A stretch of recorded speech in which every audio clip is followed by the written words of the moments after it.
So first of all अस्सलाम वालेकुम and कैसे हैं आप सब। आई होप लेक्चर नंबर आपको स्क्रीन पर शो हो रहे हैं। Without wasting any time let's get to the point. Next kind of a pronoun में हमारे पास आता है पोजेसिव प्रोनाउन, जो कि है मेरा फेवरेट हमेशा से। आपको याद होगा लास्ट टाइम नाउन में भी हमने पढ़ा था पोजेसिव नाउन। सॉरी, ये मैंने री अगेन लिख दिया, सॉरी मैंने अगेन लिख दिया इसको। अच्छा, पोजेसिव में आपने यूँ देखना है और ये आ गया प्रोनाउन। ओके हो गया। सो यहाँ पे आपका पोजेसिव प्रोनाउन, आपको याद होगा कि पोजेसिव के बारे में मैंने क्या बताया था, क्या शो करता है। यार ये मलकियत की स्पेलिंग गलत हो तो I am sorry about that, ठीक है। मेरी इंग्लिश उर्दू बहुत वीक है। ये नहीं है, ये नहीं है, ठीक है। ये मीम लाम और ये काफ और ये ते मलकियत, ठीक हो गया। पोजेसिव प्रोनाउन शो करता है ऑनरशिप को। ऑनरशिप मलकियत एक ही बात होती है। भाईजान एक गाड़ी खड़ी है, फॉर एग्जांपल नीचे मेरे घर के नीचे गाड़ी खड़ी है, मैं पूछता हूँ किसकी गाड़ी है, तो वो कहता है कि ये अली कार है, लेकिन ये इसने गलत लिख दिया, ठीक है। पोजेसिव में अगर मैं पोजेसिव नाउन की बात करूँगा तो अपॉस्ट्रोफी ऐसा आएगा, ये है possessive, P for possessive, N for noun, ठीक है, पोजेसिव नाउन। बट यहाँ पे आपने एक बात याद रखनी है, पोजेसिव प्रोनाउन में आपने अपॉस्ट्रोफी, ये वाला अपॉस्ट्रोफी और एस अपॉस्ट्रोफी कभी नहीं यूज़ करनी, ठीक है ना। अब इसमें कौन कौन से वर्ड्स आते हैं मैं आपको बता देता हूँ। इसमें सबसे पहला आएगा, that is, let me right all of them. ये मैं क्या लिखने वाला हूँ, मैं पोजेसिव प्रोनाउन लिखने वाला हूँ, ठीक है। जब भी आपसे कोई पूछे पोजेसिव प्रोनाउन कौन कौन से होते हैं, तो आपने एकदम से कह देना एक माइन होता है, ठीक है, एक योर्स होता है, एक आपका होता है हिज होता है, ओके। आपका नेक्स्ट आएगा हर्स। अब आप एक बात नोट करो, इसमें अपॉस्ट्रोफी नहीं है, ठीक है। एक और आपका पोजेसिव प्रोनाउन है वो है अवर्स, ओके। एक और पोजेसिव प्रोनाउन है वो है देयर्स।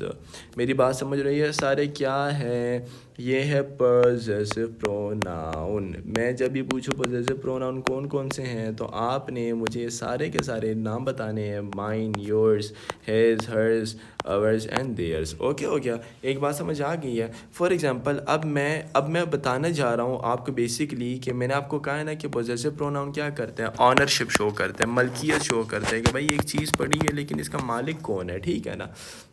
तो देखिए मैं आपको बताता हूँ, फॉर एग्जांपल आपकी एक एग्जांपल आ रही है कि बुक पड़ी हुई है, एक बुक है यहाँ पे, ठीक है। मुझसे कोई पूछते ये बुक किसकी है, मैं कहता हूँ दिस बुक इज़ माइन। मेरी बात समझ रहे हो कि नहीं, मेरी बात समझ रहे हो, ये बुक किसकी है, ये मेरी है। तो इसका मतलब क्या है, इस बुक का मालिक कौन है, मैं हूँ। तो मुझे बताओ माइन क्या था, माइन एक पोजेसिव प्रोनाउन था, मैं पहले भी बता चुका हूँ आप लोगों को। तो पोजेसिव प्रोनाउन क्या शो कर रहा है यहाँ पे, ये शो कर रहा है ऑनरशिप को। अच्छा यहाँ पे ना मैं एक चीज़ और ऐड कर देता हूँ, आप लोगों को ना उर्दू में बताना बहुत ज़रूरी है। माइन का मतलब होता है मेरा, मेरी बात समझ रहे हो। योर्स का मतलब होता है तुम्हारा, राइट। यार यहाँ पे ना स्पेस थोड़ी कंजस्टेड है, मैं एक मिनट आपको ना थोड़ी सी स्पेस बना के देता हूँ। यहाँ पे मेरे ऐसे मिटा रहा हूँ, ठीक है। तो यहाँ पे आप लोगों ने योर्स की जगह क्या लिखना होगा, तुम्हारा लिखना होगा, ओके, ताकि उर्दू में नेक्स्ट टाइम पढ़ो तो आसानी हो आप लोगों के लिए। अच्छा बेसिकली ये सारे वर्ड्स क्या हैं, ये है पोजेसिव प्रोनाउन। योर्स का मतलब है तुम्हारा, ओके हो गया।